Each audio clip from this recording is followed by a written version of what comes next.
Il sindaco di Agrigento Lillo Firetto ha visitato il cantiere di Villa Galluzzo nel centro storico interessato dai lavori di riqualificazione con risorse dell'assessorato regionale ai lavori pubblici per un importo di 530.000 euro.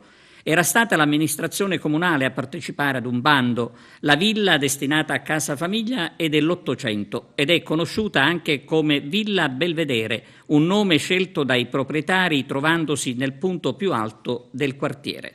Stamattina partono i lavori su Villa Galluzzo, villa era costruita nell'Ottocento sulla sommità del nostro centro storico e che è stata per tanto tempo individuata dagli agrigentini come un belvedere.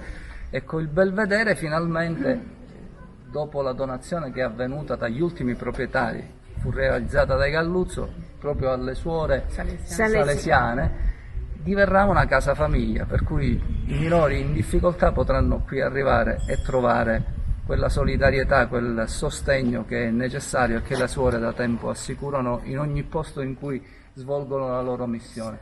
Questa bellissima villa Liberty era nel 2015, lo ricordo, in presenza di Suor Fina che mi accolse a braccia aperte in una situazione drammatica con infiltrazioni d'acqua, tanti lavori necessari. E in quell'occasione mi disse: speriamo che si possa fare qualcosa.